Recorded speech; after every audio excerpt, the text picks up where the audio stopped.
Chers astrolosophistes, bonjour. Je vous partage cette petite chronique exceptionnelle pour des journées qui s'annoncent brûlantes, au propre comme au figuré. Je me suis dit que ça serait une bonne idée d'ouvrir cette petite parenthèse. Alors, on l'a déjà vu plusieurs fois, mais je pense que c'est important de le préciser.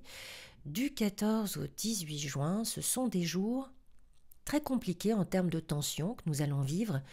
Aussi, ça serait intéressant de choisir soigneusement nos batailles. Nous pouvons être brusquement animés par un esprit de révolte avec lequel, lorsque cette tension sera redescendue, et elle va redescendre, nous serons bien en mal de nous expliquer. Alors il y a sans doute un terrain intime en nous qui exige justice, reprise de pouvoir, ou rétribution, ou même vengeance, et c'est sans doute tout à fait légitime. L'exercice difficile ici consiste à contrôler ce terrain, et pour le contrôler, pour le maîtriser, il faut pouvoir l'observer, le voir, le concevoir, en prendre conscience. Sinon, il est fort à parier que nous démarrions à la moindre étincelle et risquons de tout nous compliquer encore plus, de nous brûler, d'abîmer nos belles ailes. Donc le ciel astrologique est traversé par deux carrés majeurs qui agissent comme des secousses telluriques dans les dynamiques personnelles et collectives. Donc on a Mars en Lion en carré à Uranus en Taureau pour la dernière fois avant 84 ans, et Jupiter en Cancer en carré dans les tout premiers degrés à Saturne-Neptune en Bélier dans les tout premiers degrés pour la première fois depuis des siècles, voire des millénaires. Donc d'un côté, le feu héroïque qui se heurte à l'imprévu matériel, de l'autre, un idéal du futur confronté à un chaos pionnier. Ces tensions expriment un moment charnière où les élans individuels, les idéaux de protection et les structures sociales sont mis à l'épreuve de forces disruptives et pour le moment assez incertaines. Mars en Lion, exalté dans sa volonté d'agir avec panache, d'affirmer sa puissance identitaire, son ego, sa puissance, entre en friction brutale avec Uranus en Taureau, qui symbolise ici les ruptures imprévues dans la matière, les ressources et les rythmes naturels. Cette configuration active une dynamique explosive où l'ego, j'ai même envie de dire une certaine forme de mégalomanie, de narcissisme, l'autoritarisme, la colère ou encore la quête de reconnaissance peuvent se heurter à des réalités matérielles instables, à des révoltes collectives ou à des accidents de parcours. C'est la tension entre le geste flamboyant et l'implacable refus de la réalité. Alors ça peut être des flambées de violence, des ruptures technologiques, des dégringolades financières ou des actes de bravoure qui tournent court. Mais en haute fréquence, cette dissonance peut révéler un nouveau type de courage, celui qui s'adapte sans renoncer à sa lumière, qui transforme l'imprévu en tremplin d'invention. Dans le même temps, Jupiter en Cancer, archétype de la croissance par la mémoire, la famille, le clan, la tradition, la transmission, l'abondance, forme un carré à Saturne et Neptune en Bélier. On l'a vu, c'est une conjonction extrêmement rare qui mêle structuration sèche, aride avec Saturne, et dissolution chaotique dans un signe de feu par essence impulsif. Ici, l'élan protecteur est confronté à des forces contraires, perte de repères, idéaux encore très confus, urgence collective, le besoin d'abriter, de transmettre, de préserver un monde familier, séculier, peut-être même un peu routinier, qui vacille sous la pression d'un futur instable. C'est une mise à l'épreuve de nos convictions les plus intimes, comment continuer à croire en ce qui nourrit, lorsque les cadres éclatent, quand le socle historique, philosophique, spirituel se fissure. Alors en basse fréquence, cela peut engendrer du repli, du désespoir aussi, ou un autoritarisme défensif. Mais en haute fréquence, ce carré est une alchimie, celle qui permet de faire émerger une foi intérieure libre, capable de créer de nouveaux foyers symboliques dans le tumulte, d'inventer des appartenances sans dogme, sans idole, des protections sans enfermement. Pris ensemble, ces deux carrés forment un climat de crise transformatrice où les initiatives individuelles avec Mars, les idéaux sociaux, spirituels, philosophiques, idéologiques avec Jupiter et Neptune, les cadres de réalité, de pragmatisme avec Saturne et les ressources concrètes avec Uranus en Taureau doivent s'accorder sous tension. Elles doivent s'accorder. Donc oui, cela peut être des égos qui se brisent, des projets qui s'effondrent, des certitudes qui volent littéralement en éclats, mais aussi des visions très puissantes qui voient le jour, des appels à la liberté intérieure qui se font entendre, des formes d'action audacieuses qui naissent dans l'inconfort même de cette réalité.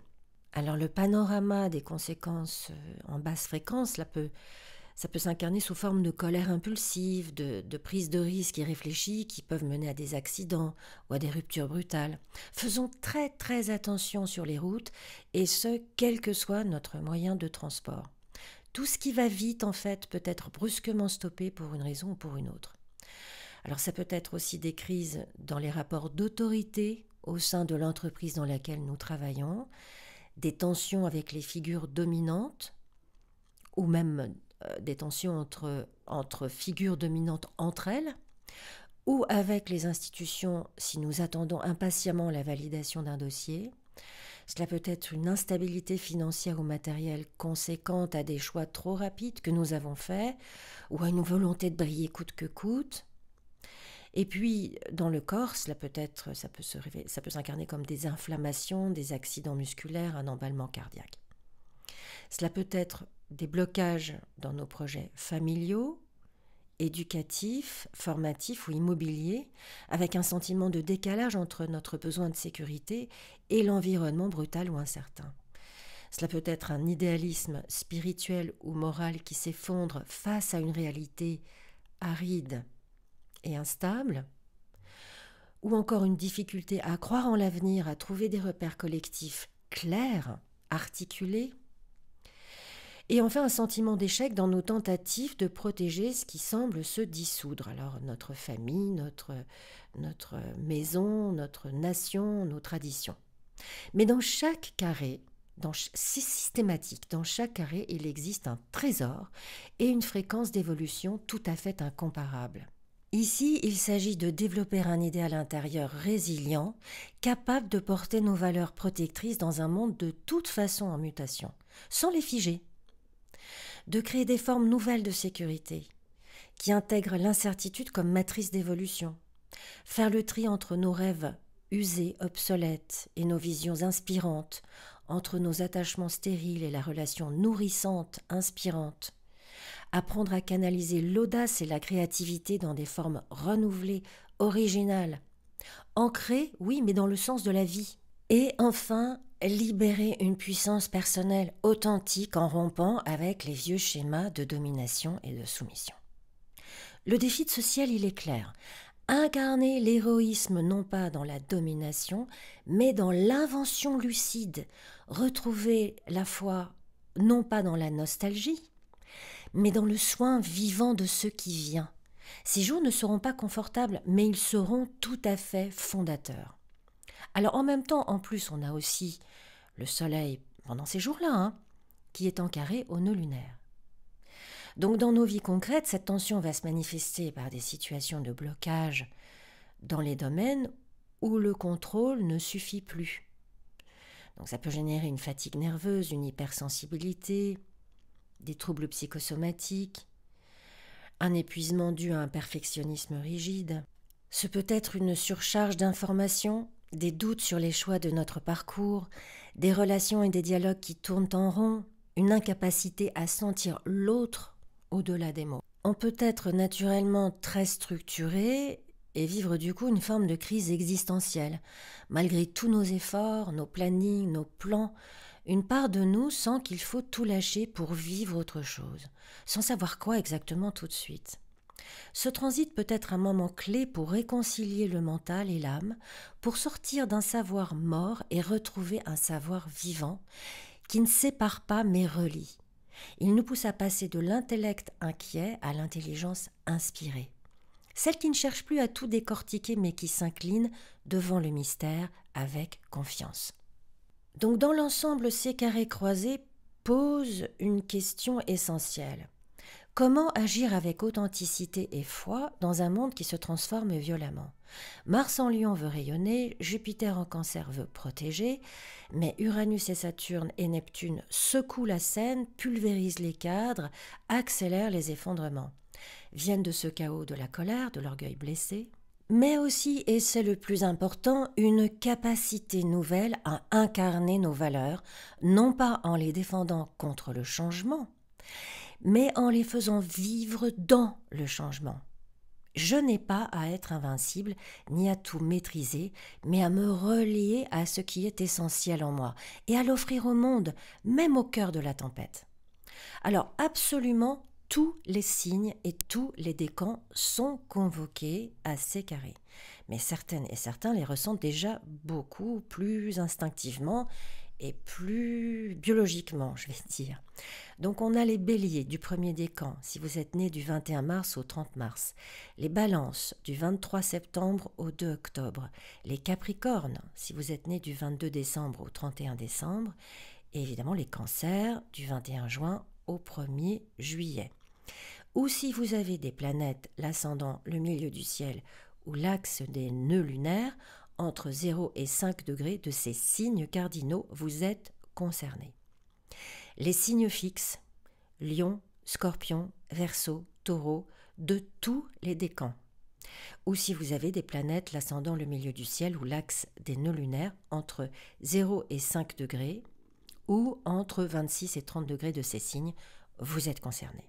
Enfin, si vous êtes Gémeaux, Poissons, Vierge, Sagittaire, né pour les Gémeaux entre le 11 juin et le 20 juin, pour la Vierge du 13 septembre au 22 septembre, des Sagittaires entre le 13 décembre et le 21 décembre, et des Poissons si vous êtes né entre le 11 mars et le 20 mars, ou si vous avez des planètes, l'ascendant, le milieu du ciel, ou l'axe des nœuds lunaires, entre 20 et 30 degrés de ces signes, vous êtes concernés.